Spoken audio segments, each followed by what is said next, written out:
Hello दोस्तों, मैं हूं धीरज दवे और आज आपके लिए एक खास वीडियो लेकर आया हूं। जैसा कि हम सब जानते हैं कि राजस्थान की भूमि सदा से ही महापुरुषों और वीरों की भूमि रही है। यह धरती हमेशा से ही अपने राजपूताने पर गर्व करती आ रही है। बड़े बड़े राजपूत जैसे कि राणा सांगा, राणा कुंभा, बप्पा रावल जैसे कई योद्धा थे जिन्होंने मेवाड़ की लाज बचाए रखी। बप्पा रावल जिन्होंने मेवाड़ की लाज बचाए रखी, इसलिए मेवाड़ का बच्चा बच्चा इन्हें रणभूमि के शेर से याद करता आ रहा है। जब युद्ध में तलवार लेके निकलते थे तो मुगलों में भगदड़ मच जाती थी। राणा कुंभा, जिस समय पूरा राजपूताना इधर उधर बिखरा पड़ा था, तो राणा कुंभा जी ने एकता के सूझबूझ के साथ पूरे मेवाड़ की फिर से स्थापना की। जब तक ये जीवित थे तब तक इन्होंने एकलिंग जी के अलावा और किसी के सामने सर नहीं झुकाया। राणा सांगा, इनके जैसा योद्धा इतिहास में ढूंढने से भी नहीं मिलता।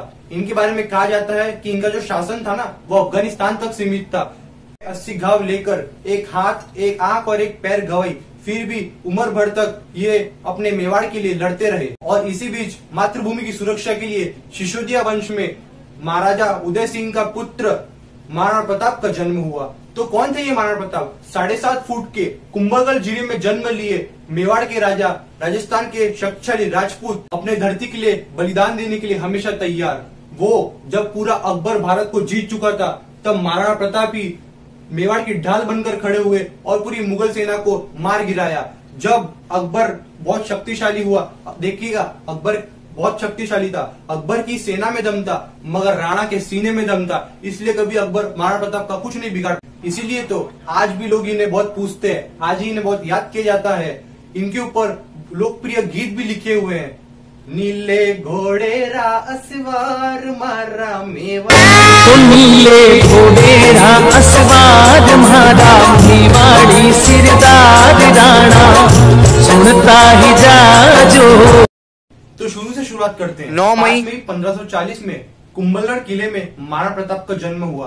पिता उदय सिंह और माता जयवंताबाई। माँ जयवंताबाई ना ही उनकी माँ थी बल्कि पहली गुरु भी थी। माता जयवंताबाई ने प्रताप में ऐसी लीडरशिप क्वालिटी डाल दी कि बचपन में खेलते खेलते वे सबके लीडर बन जाते, सबको अलग अलग रोल दे देते।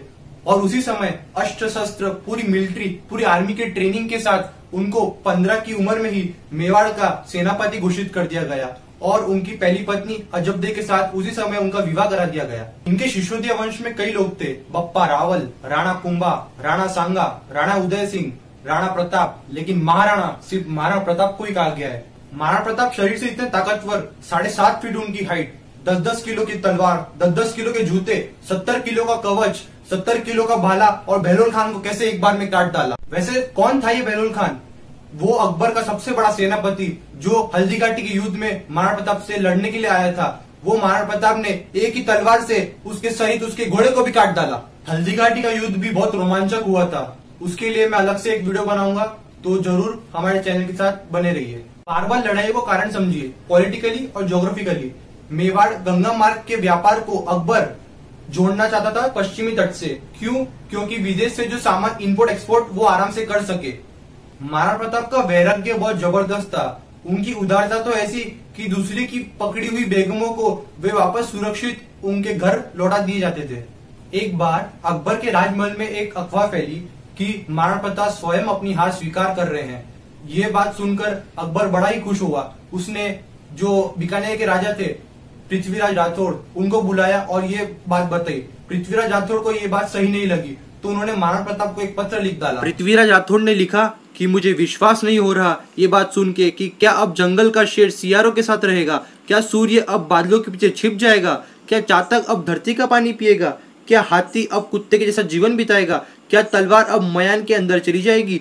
राजपूतानी अब क्या विधवा हो जाएगी? आपकी सौगंध, ये बात सुनकर मेरा दिल कांप उठा है। मेरी मूछें तनी हुई नीचे चली गई है। अब आप ही बताए ये कहाँ तक के सही है? उनका पत्र पढ़ते ही महाराणा प्रताप की आंखों में क्रोध से लाल हो उठी। वो कहने लगे, बादलों में वो क्षमता कहाँ जो सूर्य को रोक सके, शेर की मार सह सके। ऐसा सिहार ने कभी जन्म ही नहीं लिया। धरती का पीने के लिए पानी चातक तो चोच बनी ही नहीं, और कुत्ते की तरह जीवन जीने वाली बात आज तक हमने सुनी ही नहीं।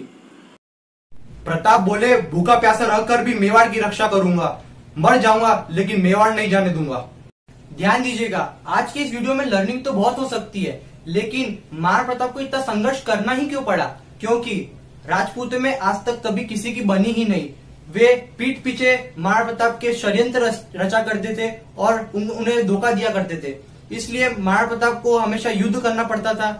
इसलिए कहता हूँ, जब जब घर टूटेगा तब तब पड़ोसी आके लूटेगा, जब जब घर टूटेगा तब तब पड़ोसी आके लूटेगा। इसलिए जब जब भारत बटा है तब तब भारत टूटा है। मेरा फोकस आपकी ग्रोथ और डेवलपमेंट पर है, आपकी सेहत पर है।